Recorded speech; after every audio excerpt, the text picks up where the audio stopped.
नमस्ते, बालाजी हिंदी टैरो में मैं फिर से आ गई हूँ आप लोगों की स्वागत करने।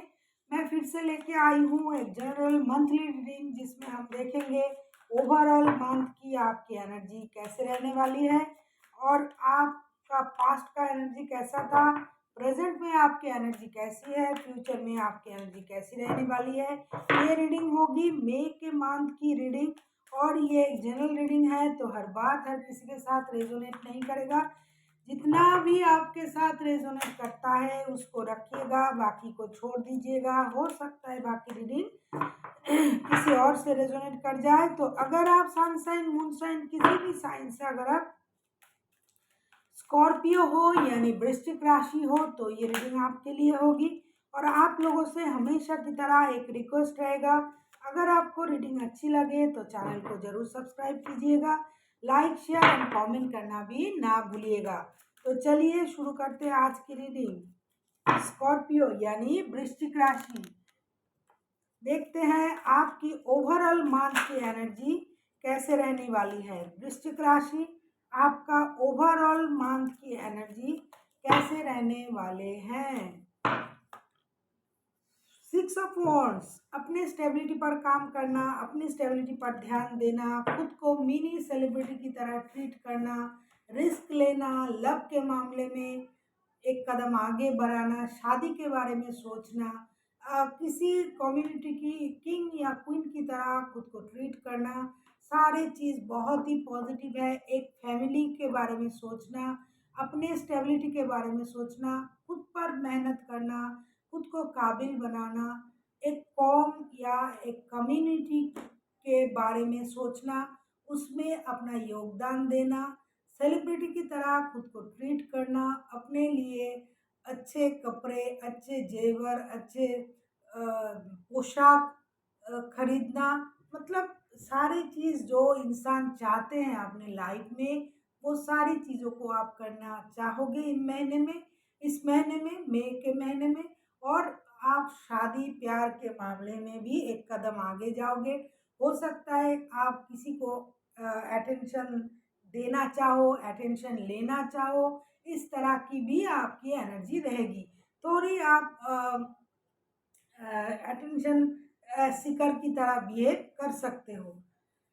अभी देखते हैं आपकी पास्ट की एनर्जी कैसी थी। आपकी पास्ट की एनर्जी कैसी थी। स्कॉर्पियो, पास्ट में 3 ऑफ कप्स, आप बहुत मजे में थे, दोस्तों के साथ पार्टी शार्टी कर रहे थे, पार्टी दे रहे थे, पार्टी ले रहे थे, पार्टी में जाना पसंद कर रहे थे, मिली जुली वर्क कर रहे थे, टीम वर्क कर रहे थे, या फिर ऑफिस में पार्टी, बर्थ डे पार्टी, ऐसे घूमना फिरना, हॉलीडेज मनाना, इस तरह की आपकी पास्ट की एनर्जी थी।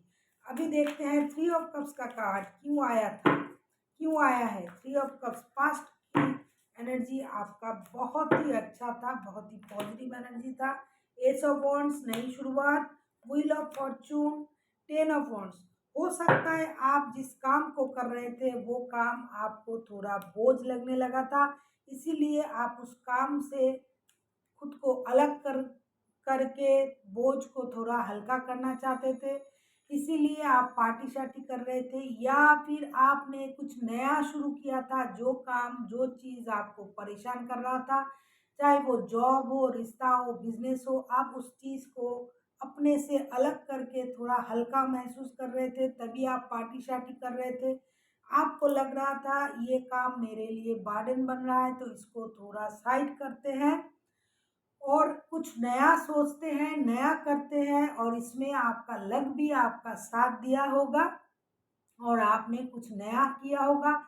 इसके चलते आपने पार्टी शार्टी की होगी, दोस्तों से मिला होगा, दोस्तों को बुलाया होगा, बहुत अच्छे से आपका वक्त गुजरा होगा पास्ट में, क्योंकि जो भी आपने किया है उसमें यूनिवर्स आपका मदद किया है और आपका लक आपका साथ दिया है, क्योंकि आपने बहुत मेहनत किया होगा किसी चीज़ के पीछे, और बाद में जाके आपको ये लगा कि ये मेरे लिए बहुत ज़्यादा भारी हो रहा है, बर्डन हो रहा है मेरे लाइफ का, तो आपने उसको बाँटना सही समझा, उसको अलग करना सही समझा और इसके बाद आपको महसूस हुआ कि लाइफ़ कैसी होनी चाहिए, तो आपने खुशहाल अपनी ज़िंदगी को बिताया, अपनी लाइफ़ को बिताया, नई शुरुआत की और जो भी किया आपने उसमें वक़्त और लक दोनों ही आपका साथ दिया होगा। बहुत अच्छी एनर्जी है।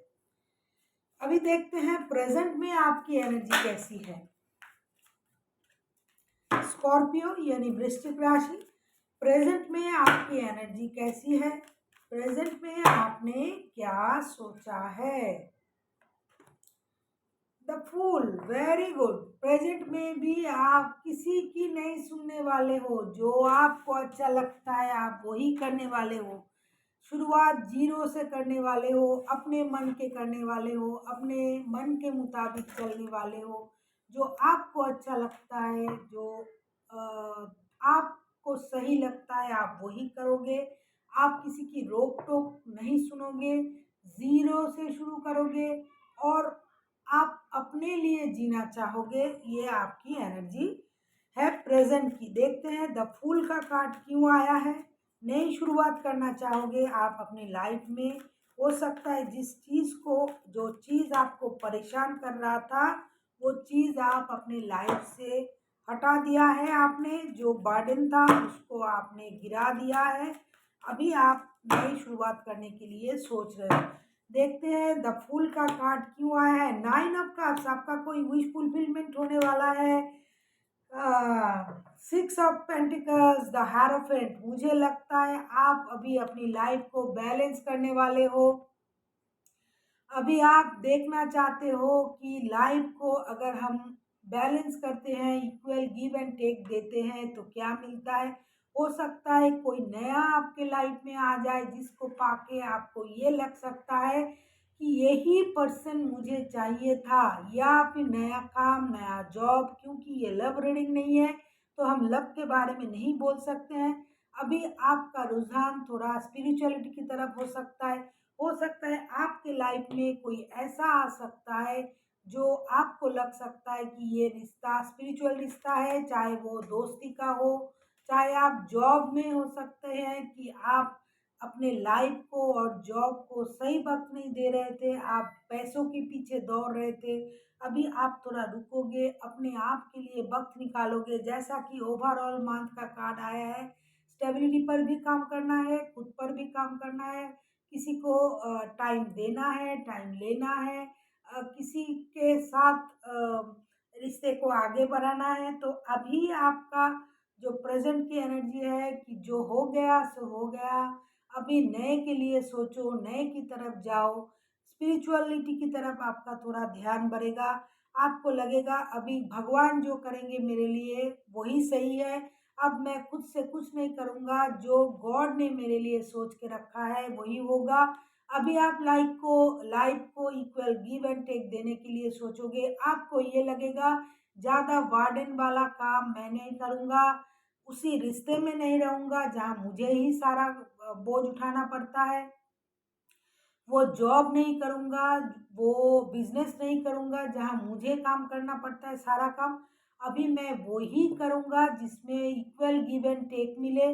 और अभी भगवान मेरे लिए, गॉड मेरे लिए, अल्लाह मेरे लिए जो कुछ सोच के रखा है, मुझे वही मिलना चाहिए, मुझे वो मिलेगा और मेरा वो विश पूरा होगा जो मैंने अब तक सोचा है। अभी मैं जो करूँगा या करूँगी नई तरह से करूँगी, ना पहले जैसी, ना बाद में सोचना। जो करना है नई तरह से करना है, ना किसी की सुनना, ना किसी की रोक-टोक, ना किसी की मच-मच, कुछ नहीं चाहिए। लाइफ को इक्वल गिव एंड टेक देना है, जिससे भी मिलना है, चाहे वो रिश्ता हो, जॉब हो, बिज़नेस हो। अगर मुझे इक्वल गिव एंड टेक मिलता है तो अच्छा है, नहीं मिलता है तो बाय-बाय। और मेरा विश जो है वो पूरा होना चाहिए और जो भी पूरा होगा वो गॉड की मर्ज़ी से होगा। क्योंकि अभी जो करना है भगवान मेरे लिए करेंगे। मैं तो अभी भगवान के भरोसे छोड़ दिया है मैंने सब कुछ, जो भी होगा अच्छा होगा। इस तरह की एनर्जी आपकी प्रेज़ेंट की एनर्जी है। अभी देखते हैं मंथ एंड तक आपका एनर्जी कैसे रहने वाला है। मई के मंथ के एंड तक आपकी एनर्जी कैसे रहने वाला है। टेम्परेंस, जैसे मैंने कहा बैलेंस, आप लाइफ को बैलेंस करने के लिए सोच रहे हो। जो मैंने पहले कर दिया, जितना देना था दे दिया, अभी उतना किसी को नहीं देना कि मेरे सर पे सारा बोझ आ जाए। अगर मुझे जितना मिलता है मैं उतना ही आपको दूंगा या दूंगी।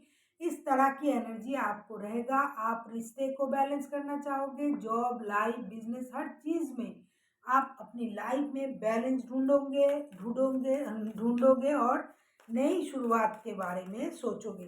देखते हैं टेम्परेंस का कार्ड क्यों आया है, क्यों आपको बार बार बैलेंस ही रिक्वायर है, आप बैलेंस क्यों चाहते हो।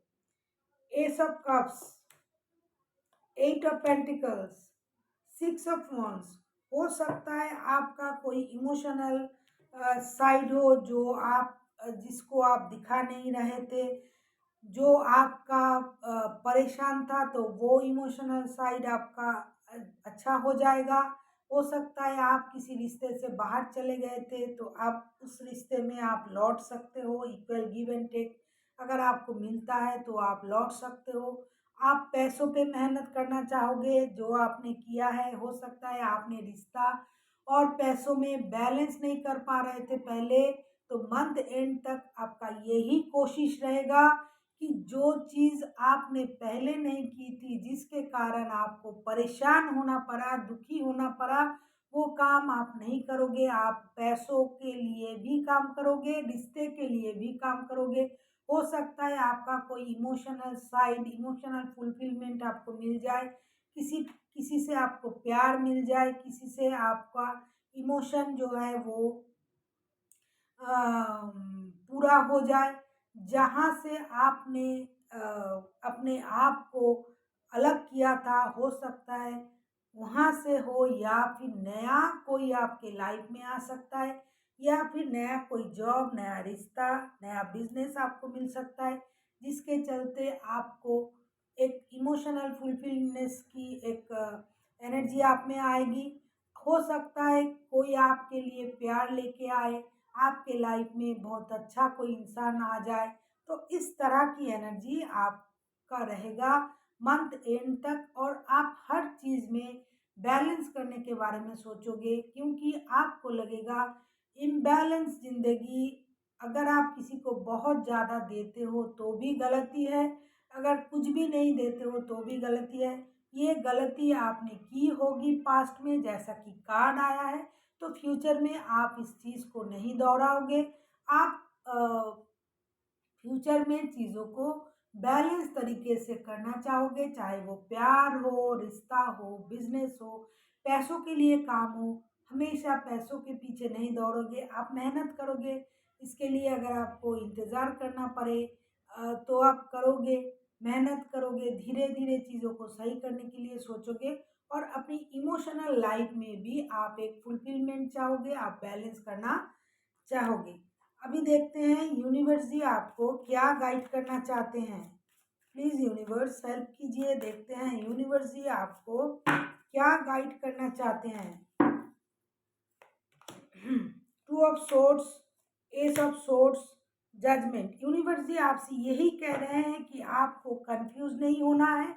आपको रिश्ते में, जॉब में, बिजनेस में, जिस भी क्षेत्र में आपको परेशानी है, उस क्षेत्र में आपको क्लैरिटी लानी होगी। अगर आप पुराने लाइफ, पुराने रिश्ता, पुरानी ज़िंदगी, पुराने लोग वो चाहते हो, तो आपको अपनी नज़र में क्लैरिटी लानी पड़ेगी, माइंड को सेट करना पड़ेगा, माइंड को कंट्रोल करना पड़ेगा। कंफ्यूज नहीं होना है, आपको चीज़ों को सही तरह से देखना है, चीज़ों को क्लियर वे से देखना है। ऐसा नहीं कि जैसा पहले गलत था अभी भी गलत है। अगर इसके लिए आपको किसी की मदद भी लेनी पड़े तो आप ले सकते हो। और आपको अगर पुरानी चीज़ जो आपको लगता है कि ये मेरे जन्म जन्म के रिश्ते हैं, या फिर कोई पुराना जॉब, पुराना दोस्त, कोई अगर आपको वापस चाहिए, तो आपको अपनी माइंड में पहले क्लैरिटी लानी पड़ेगी। ऐसा नहीं कि आप क्या चाहते हो ये आपको ही पता नहीं है। पहले आपको ये डिसाइड करना पड़ेगा कि आपको चाहिए क्या, नया या पुराना। अगर नया चाहते हो तो पुराने को भूलना पड़ेगा, अगर पुराना चाहते हो तो नए के बारे में सोचना भी नहीं। ऐसा नहीं कि 2 चीज़ों के साथ आप जगलिंग करो और आपका जो विज़न है वो गलत हो जाए। इसीलिए आपका विज़न क्लियर होना चाहिए। अगर आपको पुरानी चीज़ चाहिए तो भी आपको अपनी माइंड में क्लैरिटी लानी पड़ेगी। अगर आपको नई शुरुआत करना है तो भी आपको माइंड में क्लैरिटी लानी पड़ेगी। तो सबसे पहले आपको ये डिसाइड करना पड़ेगा कि आपको चाहिए क्या? क्या आपको खुद को ये पता है कि आपको क्या चाहिए, नया या पुराना? चाहे वो कोई भी हो, रिश्ता, जॉब, बिज़नेस जो भी है, प्यार, आपको नया चाहिए या पुराना? इसीलिए आपको पहले ये डिसाइड करना पड़ेगा, तब जाके जो मिलना है आपको ज़रूर मिलेगा। So thank you for watching and फिर मिलते हैं एक नई वीडियो के साथ। तब तक स्वस्थ रहिए, मस्त रहिए और जब तक नया वीडियो ना आए यही वीडियो देखते रहिए।